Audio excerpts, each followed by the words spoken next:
A TV Obreiros, em parceria com a TV Osasco e a RGO, tem o prazer de convidar o senhor, a senhora, para assistir encontros interreligiosos. Este primeiro encontro versará sobre o tema Pedagogia e Religiosidade. No primeiro programa, nós teremos como convidados o senhor Rossandro Klinge, representante espírita de Campina Grande, da Paraíba, e o representante da religião islâmica, Sheikh Hussam Bustani. Espero que aproveitem este programa.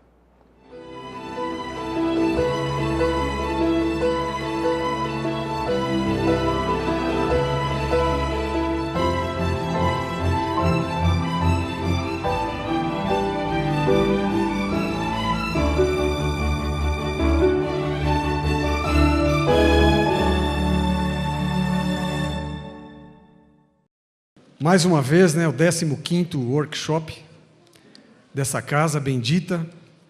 Nós estamos profundamente agradecidos a todos os senhores e senhoras que vieram no encontro, aos nossos palestrantes queridos. Vocês nunca viram a mesa assim, com tanta gente, são 12. Então nós devemos, com certeza absoluta, absorver tudo o que foi dito pelos nossos queridos palestrantes, e depois a gente coloca em prática. Porque o objetivo fundamental do workshop é realmente a pedagogia do amor universal. E como definição, pedagogia é a ciência que tem como objetivo o estudo e a educação, o processo de ensino e aprendizagem. E a religiosidade popular, são manifestações locais no seio das grandes religiões mundiais que incorporam elementos de conciliação, magia e matizes como veneração de santos populares, a sacralidade de objetos, divinação, busca de soluções e males cotidianos, rituais e cura. Portanto, o sujeito é o ser humano enquanto educado. Essa é a base da pedagogia. E se formos buscar um pouco da história da pedagogia, ela vem lá de longa data, desde 1100 anos antes de Cristo, até 146 anos antes de Cristo. E ela pode ser considerada, lá na Grécia, o berço da pedagogia, porque foi na Grécia que nasceu as primeiras ideias acerca da ação pedagógica. E a ela que se pode vincular a imagem do pedagogo à formação das crianças. Já no século XVII e século XVIII é que se inicia efetivamente a era dos debates no campo da educação, focando, primeiro, a importância do processo pedagógico e, segundo, rever o conceito da infância. Então, é nessa época que surge Johannes Anno Comenius. Ele nasceu, por uma coincidência, no dia 28/3/1552. Exatamente no dia de hoje, ele estaria completando aniversário. Ele era bispo protestante e foi considerado o fundador da didática moderna. Depois veio Jean-Jacques Rousseau. Ele nasceu em 28/6 e durou 66 anos.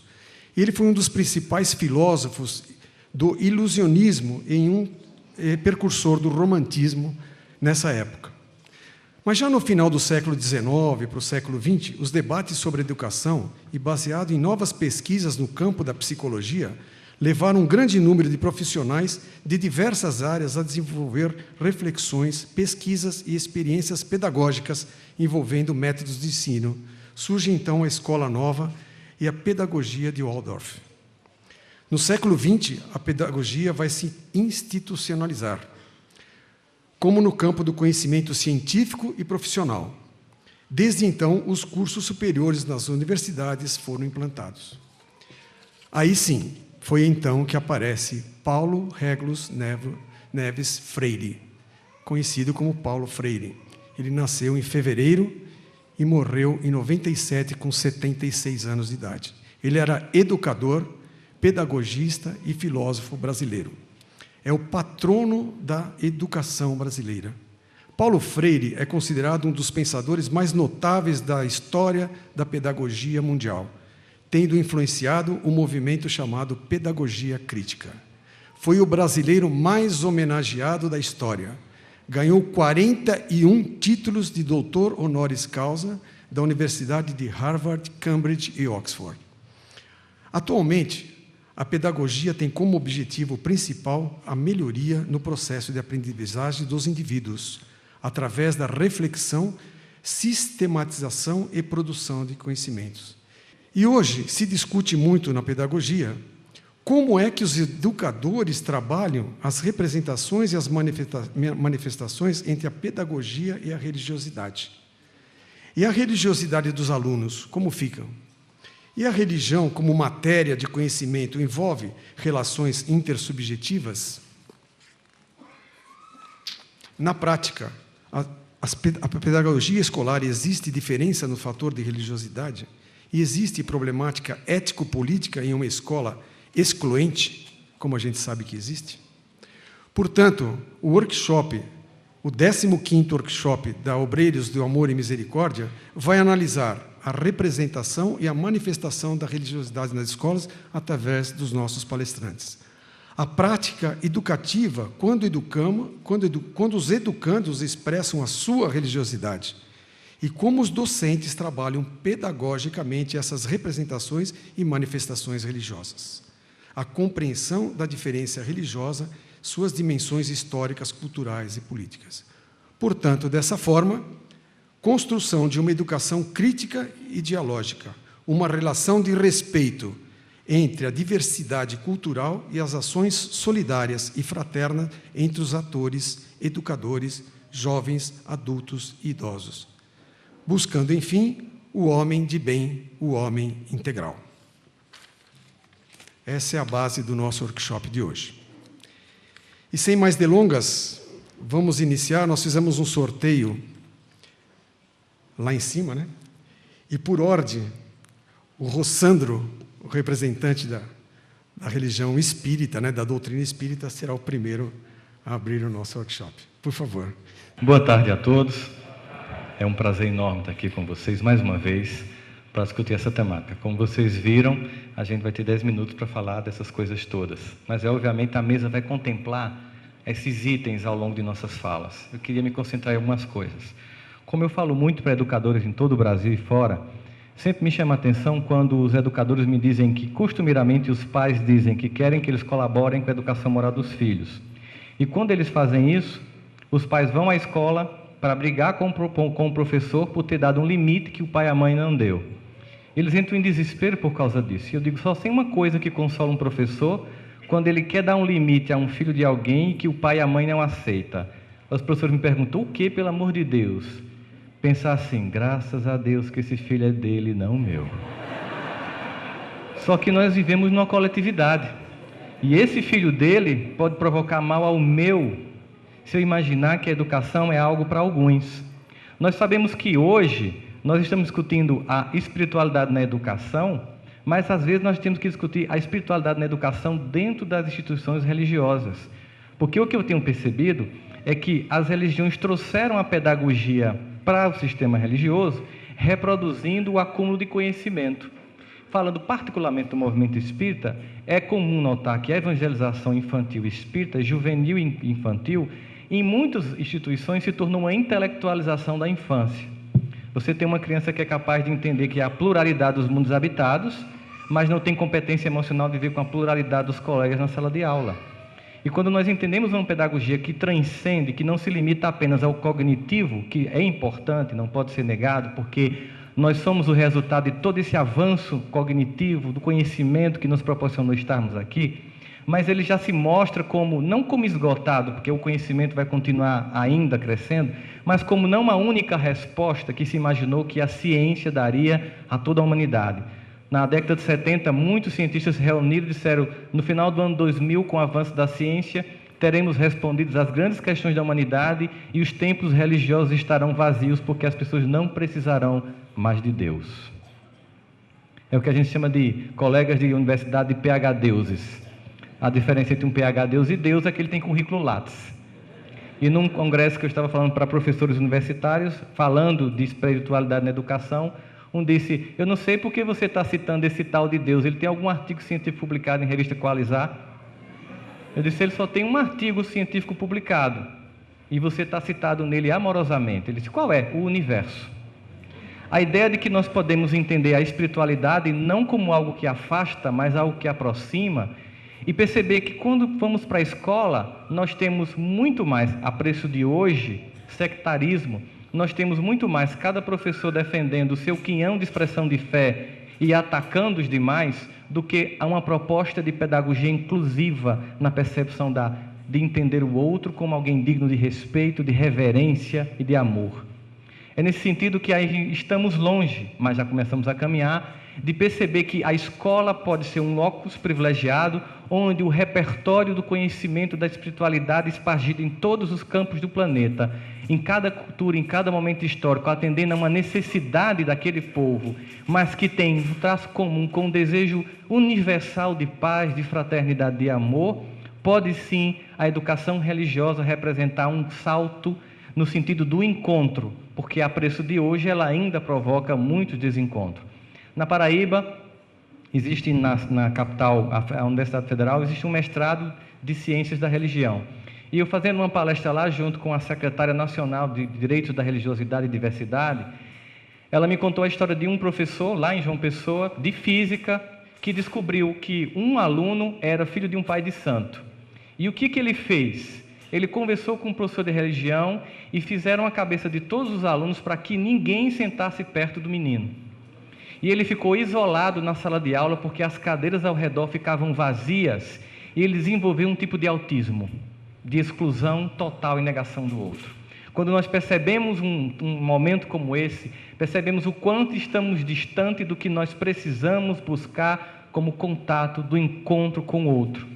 Nós fazemos parte de um sistema de valores, de crenças, que contempla a diversidade. Inclusive o próprio Kardec recomenda que o espírita deve ir ao encontro de todas as expressões de fé, estudar os livros de todas as religiões, porque encontrarão lá um manancial intenso de sabedoria. E ao mesmo tempo, se referindo especificamente à educação, Kardec faz uma recomendação. Ele diz, quando conseguirmos manipular os caracteres educativos, como fazemos com a genética, ele já conhecia as leis de Mendel, nós iremos conseguir desde cedo executar transformações essenciais, porque nós sabemos, todos que lidamos com pedagogia, que existe, obviamente o ser humano ele se transforma durante toda a sua vida, mas existem momentos específicos em que um printing, um certo componente de certos conceitos morais e intelectuais devem ser proporcionados a cada momento no desenvolvimento de uma criança. Se você passa desse tempo, a possibilidade de você conseguir o resultado diminui.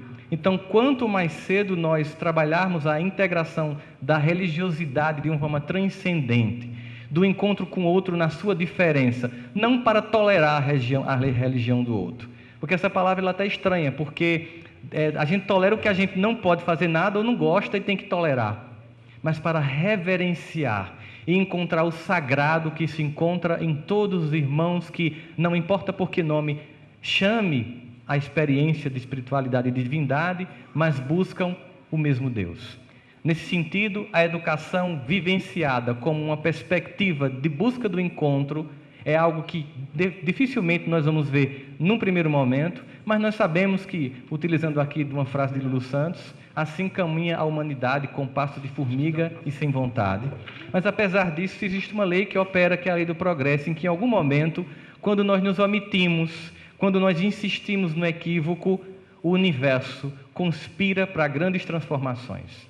Nós vivemos hoje um período de crise em que valores se perdem num relativismo completamente absurdo e, ao mesmo tempo, todo o campo da fé encontra-se hoje sob um profundo ataque do mundo secular que conseguem apenas ver alguns radicais no campo da fé de cada um e acusando todos os que buscam a Deus como fanáticos e lunáticos numa busca sem sentido. Talvez fazendo referência quando Freud estudou religiosidade e disse que a religião era um processo de histeria compulsiva coletiva obsessiva.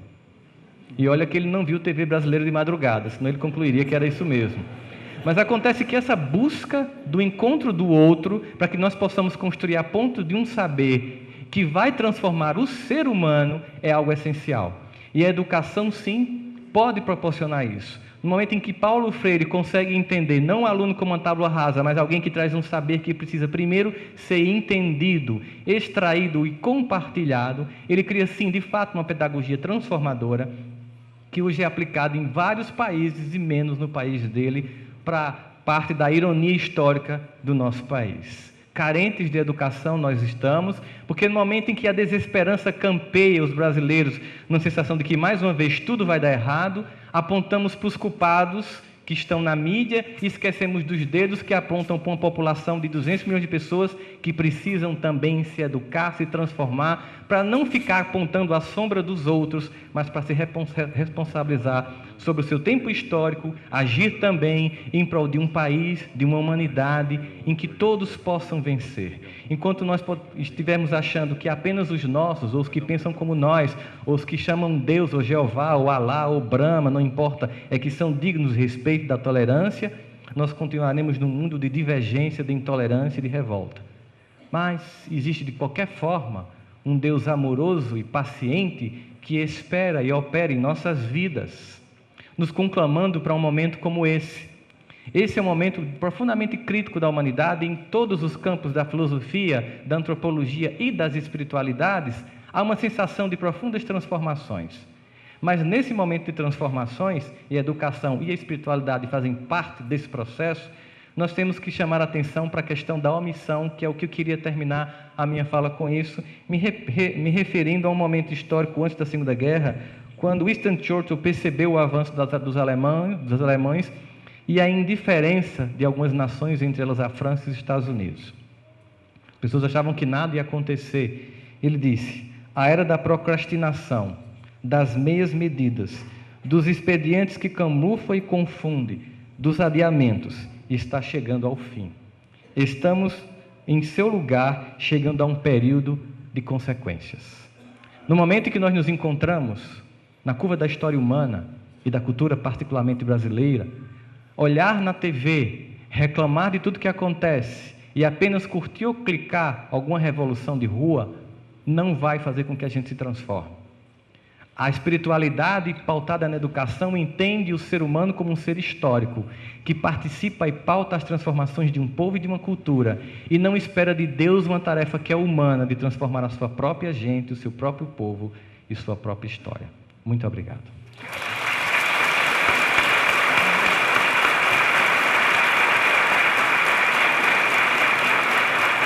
O segundo que foi sorteado, por coincidência, o Sheikh Russa, a palavra é sua. Assalamu alaikum. A paz de Deus esteja com vocês. Boa tarde. Vou entrar direto ao assunto. Nosso assunto sobre a pedagogia, não é? A pedagogia, vista pela religião islâmica, significada arte da educação e de ensino. Arte. Hoje em dia, as pessoas que menos têm arte, os pais. Quando fala de educação, fala de sofrimento, como a pedagogia é tratada hoje. Então, significa sofrimento, trabalho duro, que seja pai, mãe, e talvez que seja professor, professora, também porque há muitas coisas para serem explicadas, dadas, ensinadas antes do filho para os pais. Como formar família, como tratar teu filho, como é que pode ensinar teu filho, como é que se aproxima do teu filho, tua filha, etc. Porque, como falei, a pedagogia é a arte da educação e do ensino. O que é educação? A educação é um jeito de criar o indivíduo até alcançar o objetivo. Não é uma coisa que você começa a ter certa idade e depois já ele ou ela vai virar no mundo, na vida, não. Até alcançar o objetivo. Para papai e para mamãe, o filho nunca, na visão deles, pode alcançar o objetivo sozinho. Então, sempre estão no lado do seu filho. Neste sentido, a educação tem particularidades. Quais são as particularidades da educação? São cuidar, preocupar, presentear, seja presente, participar, financiar, preparar, ter e ser modelo. Pai tem que ser modelo, professor tem que ser modelo, se não tem, procura ter sistema e planejamento. Educação sem sistema, sem planejamento é uma bagunça. Não sabe o que está fazendo, nem em casa nem na escola. A educação tem alicerce. Qual o alicerce da educação? É trazer o benefício e evitar prejuízo ou transtorno. Cada educação tem objetivo. O objetivo da educação é formar uma geração virtuosa. Formar uma geração o quê? Virtuosa. Isso é muito importante. E cada educação tem seu ambiente. O ambiente da educação, na visão islâmica, é família, escola, sociedade. Família, escola, sociedade. Ambiente do ensino, escola, faculdade, assim por diante. Mas, em primeiro lugar, é a responsabilidade dos pais. Deus disse no Alcorão Sagrado, capítulo 17, versículo 24, e diz: Senhor meu, tem misericórdia deles quer dizer pai e mãe, como quando eles me educaram enquanto pequeno. Então, a primeira responsabilidade da educação, para quem volta? Para os pais. Bom, falei a pedagogia, arte da educação e de ensino. O que é ensino? Vamos lá. O ensino é transmissão da correta informação ao estudante para enxergar a verdade das coisas. Com o quê? Vamos falar com o quê? Particularidade do ensino. Ensino tem particularidade também. Quais são? São entender, isso aqui, lado do professor e também do aluno. Entender, guiar, conversar, ter sistema, ter o planejamento. O ensino sem sistema, sem planejamento também é bagunça. E nós temos, aqui no Brasil, estamos vivendo em bagunça total, infelizmente. Não só no Brasil, em vários lugares do mundo também. Mas estou falando aqui porque eu moro aqui, eu vivo aqui. Alicerce do ensino é conhecimento, ética, especialização. Conhecimento, ética, especialização. Eu conheço muitos professores da língua portuguesa erram na aula da língua portuguesa. Como? Eu sou professor também. Muitos alunos tiram notas da língua portuguesa, aqui no país da língua portuguesa, 5, 6, média, menos de média. Por quê? Vamos ver. O ensino tem ambiente. Qual é o ambiente do ensino? Família, escola, sociedade. Mesma coisa da educação. Família, escola, sociedade. O objetivo do ensino é, escuta a diferença entre o objetivo do ensino e da educação. O objetivo do ensino é formar uma geração patriota. Coloca 1000 linhas embaixo da patriota, que não rouba o país, não estuda maneiras para roubar o país. Eu achei que caiu 185 milhões de reais na minha conta, não sei de quem, de Deus, né? De Deus.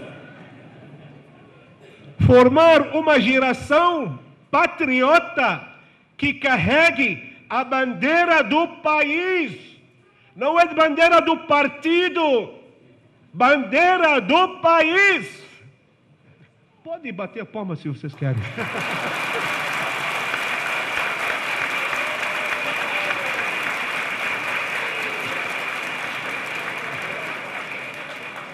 formar uma geração patriota que carrega a bandeira do país e ter colaboração positiva no avanço mundial para fixar a paz, estabilidade e a segurança. Responsabilidade não é pouca, não é mínima. Uma responsabilidade gigante e enorme. Vamos lá, terminou? Faltam 10 segundos. Que bom. Os deveres do responsável são garantir, olha, escutam gente, garantir um ambiente saudável. Pai, mãe, garante para o teu filho um ambiente saudável. Escola, garante para aluno um ambiente saudável. Governo, garante para o seu povo, pelo amor de Deus, um ambiente saudável. Porque Deus disse, o ambiente para Adão e Eva inicialmente era o quê? O paraíso. Tua casa tem que ser paraíso. Tua escola tem que ser paraíso. Tua faculdade tem que ser paraíso. Não é paraíso de maconha, pelo amor de Deus. Não estou falando disso. É paraíso de pé à letra da palavra. Paraíso, onde você gosta de ir para ficar, para estudar. Paraíso. Tem filhos que fogem da casa porque é inferno, querido. Tem alunos que não querem nem estudar porque é inferno. Que professor chato, que escola chata, que não sei, que governo chato também, né? Bom, Deus disse, e dissemos, ó Adão, habita tu e tua esposa o paraíso, e dele comei fartamente onde quiserdes. Não fala para teu filho, eu te sustento, eu compro comida. O que é isso? Para quê? O Deus disse também, por certo, nele não has de estar com fome nem com nudez. Nele no jardim, quer dizer, na tua casa, não deixa teu filho passar fome. Não deixa de comprar roupa para ele vestir na época de frio, principalmente. Porque na época de calor, todo mundo anda quase pelado. Também dever, ensina o aluno, o seu filho, ensiná-lo, porque Deus diz, e ele ensinou a Adão todos os nomes dos seres. Tem que ensinar. Também dever do responsável, preparar o aluno, o filho, o estudante, para ter responsabilidade a encarar as dificuldades e os desafios. Vamos lá. Advertá-lo dos perigos. Advertar teu filho menos dos perigos. 30 segundos. Tem que advertar teu filho dos perigos. A escola tem dever disso. A família tem dever e o governo tem dever. Tem muita coisa para falar, mas depois a gente vamos falar se Deus quiser. Eu gostaria de agradecer a todos vocês. Muito obrigado pela atenção. Até a próxima, se Deus quiser.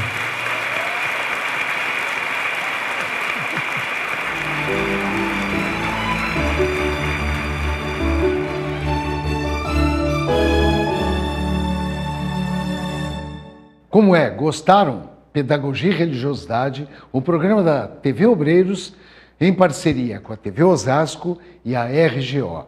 Se você gostou, não percam, todas as quartas-feiras, às 21 horas, haverá um programa novo com reprises nos finais de semana, tanto no sábado quanto no domingo.